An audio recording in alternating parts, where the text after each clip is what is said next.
Mga kaibigan, isa pong magandang hapon na naman po sa inyong lahat. Tayo po ngayon ay nasa day 91 na po ng ating Bible reading. At sisimulan ko na po mga kaibigan ha. Dito po sa Hukom chapter 19. Sabi po dito, ang title po nito ay Ang Levita at ang Babae nito.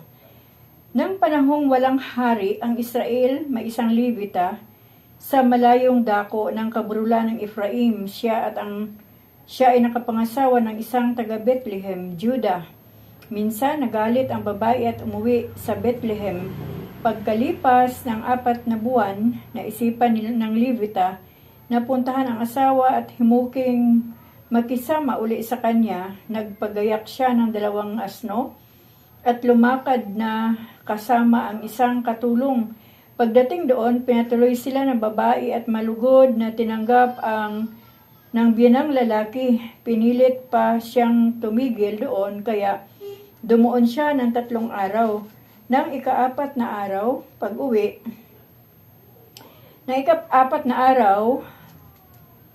maaga silang nagbangon at gumayak sa pag-uwi. Ngunit sinabi ng ama ng babae, "Kumain muna kayo bago lumakad para hindi kayo gutumin sa kalsada."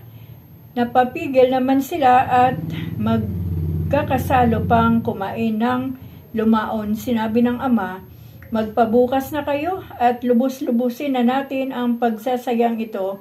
Ayaw sana niyang papigil, ngunit mapilit ang pakiusap ng biyanan, kaya napahinuhod na siya. Kinaumagahan, muli silang gumayak sa paglakad, ngunit sinabi na naman ng ama ng babae, "Kumain muna kayo at mamaya na lumakad," kaya't nagsalo uli sila sa pagkain. Nang sila'y lalakad na, sinabi ng ama, "Lulubog ng araw at maya-maya lang ay madilim na. Mabuti pa'y dito na uli kayo matulog at bukas na ng umagang-umaga kayo umuwi." Ngunit hindi na pumayag ang Levita. Sa halip, lumakad na sila. Pagdating sa tapat ng Jebus o Jerusalem, hirap na sila, kaya sinabi ng bataan, "Mabuti pa po'y tumuloy na tayo ng lungsod at doon na tayo magpalipas ng gabi." Sinabi ng Levita, "Hindi tayo maaring tumuntong sa lugar na hindi sakop ng mga Israelita. Tutuloy na tayo ng Gabaa. Tulin-tulin na ninyo ang lakad at sa Gabaa o sa Bama na tayo magpalipas ng gabi." Kaya lumampas sila ng Jebus at nagpatuloy sa kanilang lakad. Lumulubog na ang araw nang sila'y dumating sa Gabaa, isang bayang sakop ng lipi ni Benjamin. Pumasok sila at ang balak ay sa pintuang bayan magpalipas ng gabi, pagkat wala silang alam na tutuluyan. Sa daraan noon ang isang matandang lalaki mula sa bukid. Ang matandang ito'y dating taga-kaburulan ng Ephraim, ngunit sa Gabaa na nakatira. Bagaman ito'y sakop ng Benjamin, napansin niya ang Levita sa pintuang bayan. Nilapitan niya ito at tinanong, "Taga saan kayo at saan kayo pupunta?" Sumagot ang Levita, "Galing po kami sa Bethlehem at papauwi na sa kaburulan ng Ephraim. Wala po kaming matuluyan, mayroon po kaming pagkain, gayon din ang aming mga asno. Husto po kami sa aming kailangan." Sinabi ng matandang lalaki, "Sa amin na kayo magpalipas ng gabi. Huwag dito sa pintuang bayan." Sumama naman sila sa matanda. Pagdating ng bahay, pinakain ng matanda ang mga asno ng kanyang panauhin. Sila naman ay naghugas ng paa at kumain. Nang sila'y kasalukuyang kumakain, ang bahay ay pinaligiran ng mga tagaroong mahilig makipagtalik sa lalaki at kinalampag ang pinto. Sinabi nila sa matandang may-ari ng bahay, "Ibigay mo sa amin ang lalaking panauhin mo at sisipingan namin." Sumagot ang matanda, "Huwag mga kaibigan, napakahalay ng iniisip ninyong iyan. Nakikiusap ako sa inyo na igalang ang taong ito pagkat siya'y aking panauhin. Kung gusto ninyo ang kanyang asawa o ang anak kong dalaga, sila ang ibibigay ko sa inyo at gawin ninyo ang ibig ninyong gawin. Huwag lang itong panauhin kong lalaki." Ayaw makinig ng mga tao, kaya inilabas sa kanila ng Levita ang asawa nito at ito'y magdamag na inabuso ng mga lalaki. Nang mag-umaga na, ang babae na handusay na lamang sa pintuan ng bahay ng matanda at doon na sinikatan ng araw. Nang buksan ng Levita ang pinto upang magpatuloy sa kanyang lakad, nakita niya roon ang kanyang asawang nakadapa at ang mga kamay ay nakahawak pa sa pintuan. Sinabi niya, "Bangon na at uwi na tayo," ngunit patay na ang babae. Kaya sinakay niya ang bangkay sa kanyang asno at nagpatuloy ng lakad. Pagdating sa kanila, pinagputol-putol niya sa 12 piraso ang bangkay ng asawa at ipinadala sa buong Israel. Lahat ng makakita rito ay nagsabi, wala pang nangyaring ganito buhat nang umalis sa Ehipto ang mga Israelita. Ano ang mabuti nating gawin? Ituloy po natin sa chapter 20. Naghanda ang Israel upang digmain ang Benjamin. Ang mga Israelita mula sa Dan, sa gawing hilaga hanggang sa Beersheba, sa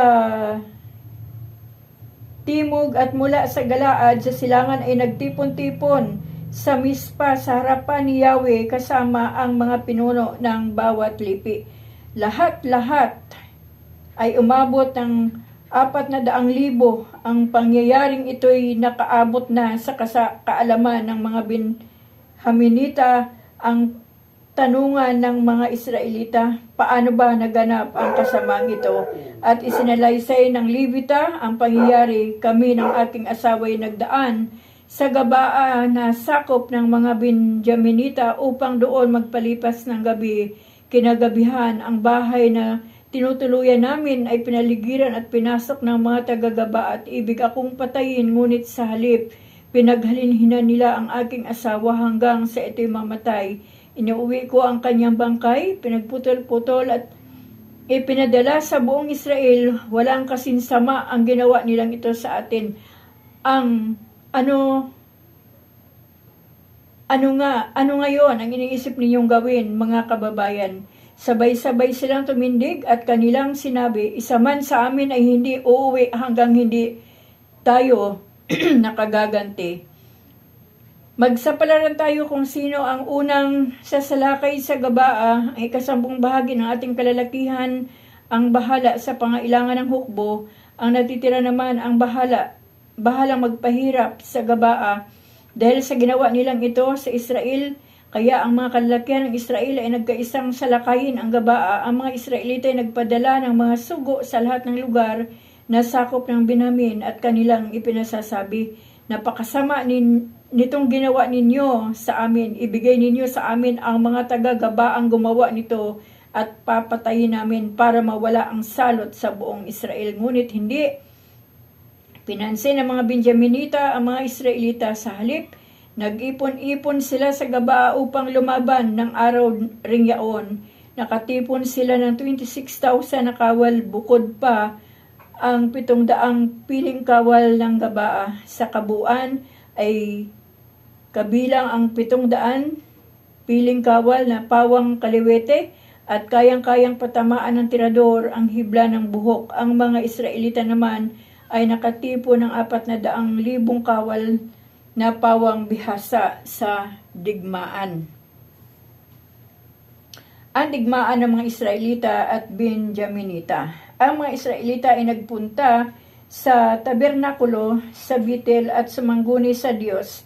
Ang tanong nila, aling lipi ang unang sasalakay sa mga Benjaminita? Sumagot si Yahweh, ang lipi ng Juda. Kinabukasan ng umaga, ang mga Israelita ay nagkampo sa malapit sa lungsod ng Gabaa. Pinaharap nila sa lungsod ang kanilang hukbo upang ito'y salakayin. Ngunit nilabas sila ng mga Benjaminita at bago gumabi ay nalagasan sila ng 22,000 kawal. Gayunpaman, hindi nasiraan ng loob ang mga Israelita. Kinabukasan muli silang humanay sa dating lugar. Ngunit bago magsimula ang labanan, dumulog muna sila kay Yahweh sa tabernakulo sa Betel at maghapong lumuha.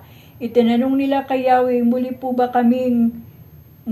naming lulusubin ang mga kapatid naming Benjaminita? Oo, lusubin ninyo. sila uli, sagot ni Yahweh. Kaya muli nilang nilusob ang mga Benjaminita, ngunit muli silang sinalubong ng mga ito at sa labas ng Gabaa, at sa pagkakataong ito, ang mga Israelita ay nalagasan naman ng 18,000. Kaya nagpunta sila sa Bethel at panaghoy. Nanatili silang nakaupo sa templo at maghapong hindi kumain. Naghain sila ng mga handog na susunugin at handog pang kapayapaan. Muli silang sumangguni kay Yahweh. Noon ang kaba ng tipan ng Diyos ay nasa Bethel sa pag-iingat ni Finis na anak ni Eleazar at apo ni Aaron. Ang tanong nila, lulusubin po ba namin uli ang mga kapatid naming Benjaminita o tatahimik na kami?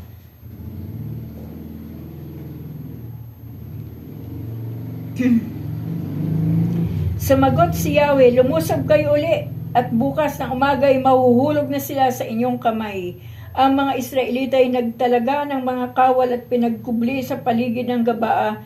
Nang ika-3 araw, muli nilang sinalakay ang mga Benjaminita at tulad ng dati, sila'y sinalubong ng mga ito hanggang sa mapalayo sa bayan. May ilang Israelitang napatay sa Sangandaan papuntang Bethel at Gabaa, at sa labas ng lungsod humigit kumulang sa 30. Dahil dito, inisip ng mga Benjaminita na daig na naman nila ang mga Israelita. Hindi nila naisip na nagpahabol ang mga ama ito upang ilayo sila sa lungsod. Ang mga Israelitang nagpahabol ay nag-ipon-ipon sa daan sa Baal Tamar, samantala lumabas naman sa kanilang pinagtataguan sa paligid ng Gabaa ang may 10,000 na pawang piling mandirigma ng Israel. Sinalakay nila ang lungsod. Naging mahigpitan ang labanan. Hindi alam ng mga Benjaminita na nalalapit na ang kanilang wakas. Ang mga Israelita ay pinagtagumpay ni Yahweh at ng araw na iyon nakapatay sila ng 25,100 na Benjaminita. Noon lamang nila nadamang nagapi sila ng mga Israelita. Ang pagtatagumpay ng mga Israelita, umurong ang malaking bahagi ng hukbo ng Israel sapagkat nagtiwala na sila sa mga lalaking pinatambang nila sa palibot ng Gabaa. Nang malayo na ang mga Benjaminita, sinalakay nga nila ang lungsod at pinatay ang mga taga roon. May usapan ang mga Israelitang umurong at ang mga nakatambang sa palibot sa Gabaa na kapag may nakita silang makapal na usok sa Gabaa, haharapin na nila ang mga Benjaminita noon. Ang mga Benjaminita ay nakapatay na ng 30 Israelita, kaya iniisip nilang malulupig na naman nila ang mga Israelita. At lumitaw nga ang makapal na usok mula sa Gabaa. Nang lumingon ang mga Benjaminita, namangha pa sila nang makitang nasusunog ang Gabaa. Sinamantala naman ito ng mga Israelita. Hinarap na nila ang mga kaaway. Nalito ang mga Benjaminita at nagtangkang tumakas patungong ilang, ngunit pinagsalikupan sila ng mga Israelita at hindi nilubayan ang pagtugis hanggang sa silangan ng Gabaa. Ang napatay sa mga Benjaminita ay umabot sa 18,000. Ang iba'y nakatakas papuntang ilang sa bundok ng Rimon. Ang napatay sa daan ay 5,000. Patuloy silang tinutugis ng mga Israelita at nakapatay pa ng 2,000. Lahat-lahat ng napatay na Benjaminita ng araw na yaon ay 25,000. Ang nakatakas sa bundok ng Rimon ay 600 at ang mga ito'y nanatili roon ng 4 na buwan. Binalikan ng mga Israelita ang lungsod ng Gabaa at pinatay ang lahat ng naroon, pati ang mga hayop. Pagkatapos sinunog nila ang buong lungsod. Purihin po ang Panginoon, mga kaibigan, sa ating binasa. Grabe po ng digmaan at karamaldumal na nangyari doon sa asawa ng Levita. Sa panahon pala ng mga Israelita ay mas matindi po yung pagnanasa ng mga kalalakihan sa kanilang kapwa. Kalalakihan, mas matindi. At yun nga po, ang ginawa po ng matanda ay yung kanyang asawang babae at saka yung asawa ng Levita ang ibinigay. Wag lang yung Levita na gustong-gustong gahasain ng mga tagagabaa na mga lalaki. Nakakatakot ano po. At sa ating panahon, ay Diyos ko Lord, nakita naman po natin ang laman ng Biblia na babae at lalaki lang ang nilikha ng tao, ngunit meron pong binabae at meron pong ibang tema ng pagkatao ano po, at bahala na po ang Panginoon sa buhay nila. Hindi naman tayo pwedeng humusga, basta ang Diyos na po ang bahala sa kanila. At nawa ay mawala po yung pagnanasa na kagaya po ng mga tagagabaa na gustong-gustong manggahasa ng kapwa lalaki. At salamat po sa ating Diyos sa oras na ito mga kaibigan, dahil tayo po ay nakapagbasa na naman ng kanyang salita. Bahala na po ang Diyos na magpaunawa sa inyo sa ating binasa o pinakinggan ngayong hapon. Dito po sa Hukom chapter 19 and 20. Naka 2 chapter po tayo. Tingnan po natin ang ating yan, salamat sa Diyos at hindi po nag-collapse. At maraming salamat din po sa inyong lahat mga kaibigan. Basta lagi lang po tayo magbasa ng salita ng Panginoon. Ako po ay hanggat ako po ay narito pa sa mundo, hanggat may oras na binibigay sa atin ng ating Diyos, hanggat nakikita ko pa ang salita ng Diyos, ipatuloy ko po kayong babasahan, dahil ito po ang promise ko sa Panginoon. Basahan ang mga wala ng panahon na magbuklat ng Biblia. Kaya manalangin lang po tayo na patuloy po nating magawa yung ipinangako po natin sa Panginoon. At purihin po ang Diyos sa oras na ito. Patuloy po tayong pagpalain ng ating Diyos. Amen.